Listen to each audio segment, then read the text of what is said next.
So scoot in, you guys, scoot in closer. Okay, so if you guys stick with this stuff, and if you guys get your 107, we need all kinds of help with mapping. This is another type of platform that we use. So you guys are using our generic, we use sort of everywhere. But if we're doing a larger area, as we'll discover in the coming weeks, the platforms that you're using are great. They're really wonderful and nice and stable, but they go through a lot of batteries and they take a long time to get a large chunk of an area, right? And so the great advantage of the multi-rotors is the stability, right? So like getting a great picture of the wedding or a great picture of the transformer or something like that, right? That's their specialty.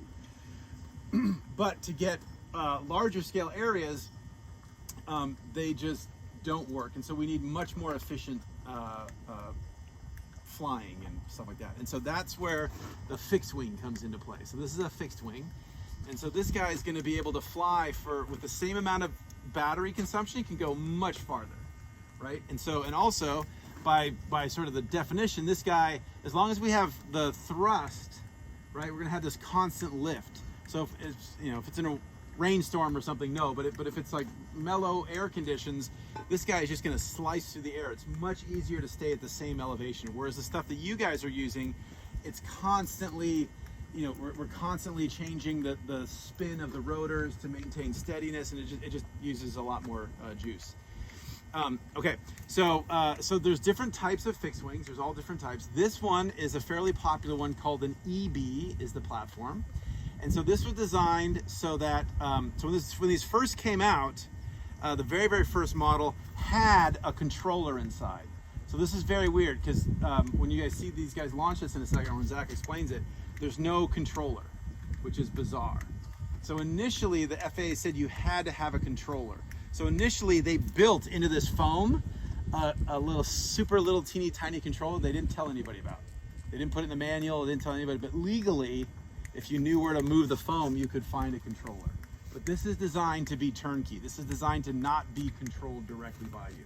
This is all designed to be set up ahead of time. You pre-plan your flight, you say where you want to map, and then it figures it out all itself.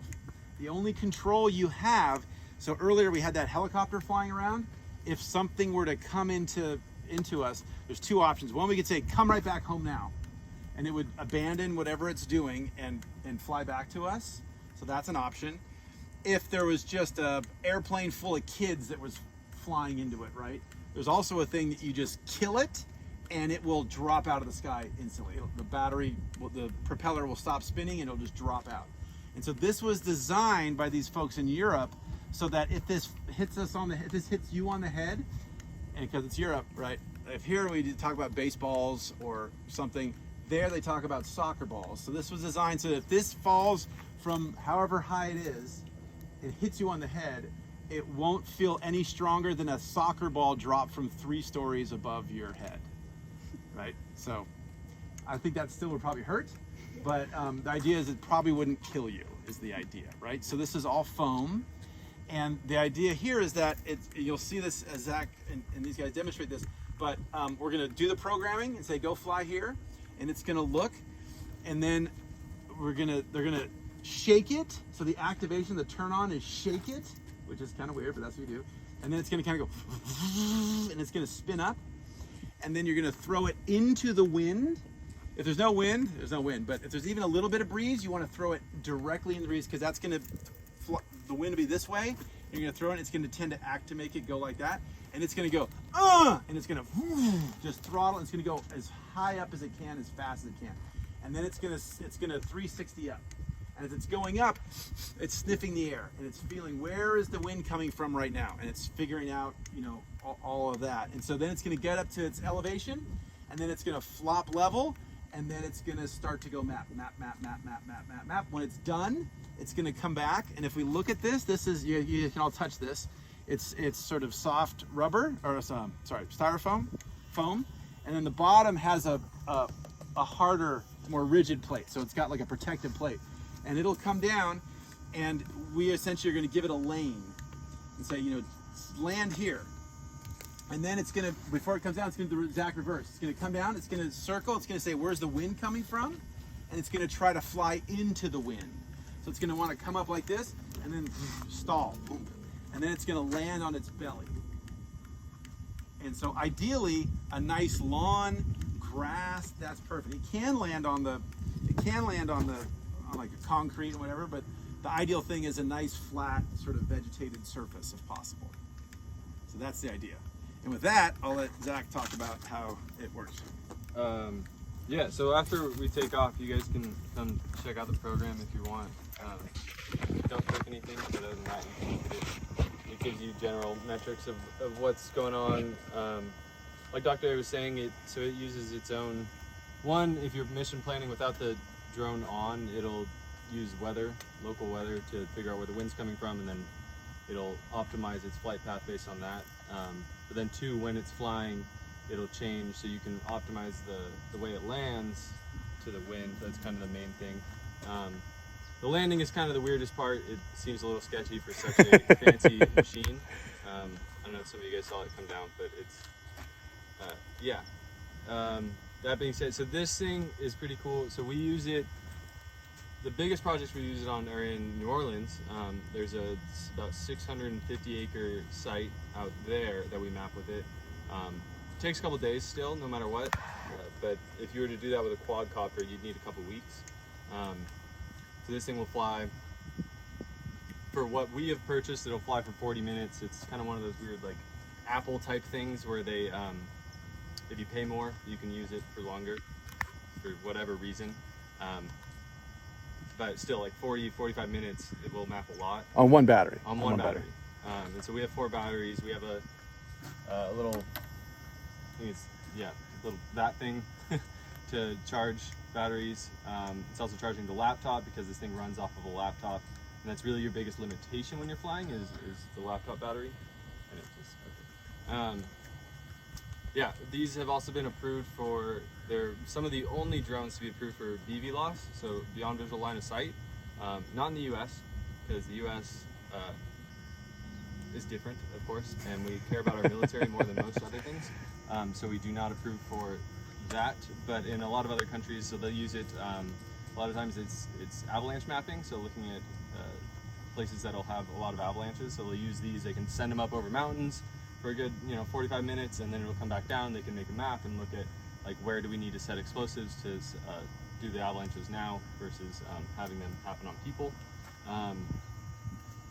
Yeah, they're pretty cool. They're pretty straightforward, although very finicky, so it's kind of a little backwards there, but once they're going, they're great, and they just they're a workhorse, so this thing will keep on going for hours. But at the same time, there's all sorts of issues like any drone, and I was troubleshooting it this morning for like an hour and a half, so and that just happens no matter what. Yeah, so without further ado, Questions? Anybody have any questions? Yeah, any? Cool. If we get our Part 107, we can practice with that. If you have your Part 107, you can do projects with us. Yeah. Yeah, you wouldn't. It's pretty expensive to just sort of let randomly go out. But if you guys had a need, if you guys had a capstone that this could help with, absolutely you could use this to do your capstone and stuff. Or if Dr. A needs a site mapped and we want to use this, every spring, so for those of you that get your Part 107, every spring, Dr. A likes to map up above Rancho Sierra Vista, the big field up there, to look at vegetation changes, so that's something we always need people to do. I try to do it when there aren't students, and obviously I am busy, so things come up sometimes, but that's something to think about. We can use this, you can use a quadcopter, and then among plenty of other projects going on. Cool. But yeah, I mean, you guys get your 107, we can talk about coming out to at least practice with this and figure it out. Cool. All right, let's do it up. Tim is going to take it away, take it off. It's going to go kind of that way, so yeah.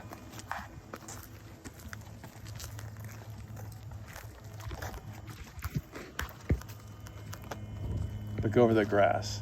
Huh? When we take off, go over the grass. And watch it. Oh, yeah.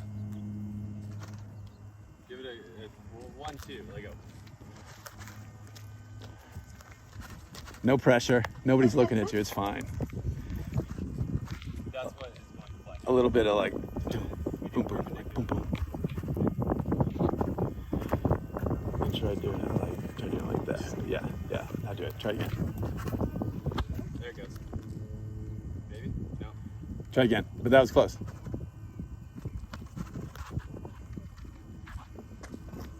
Try to go more up down.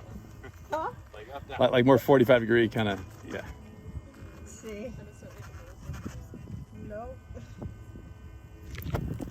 It's not like that. Should be. It's green. It should be good. It's good. This is the new one, so the bearing in it has to takes a bit. Give it like a little more violent kind of. There it goes. So it's kind of right now. It's testing. It's just running through, make sure it can control all the ailerons and everything.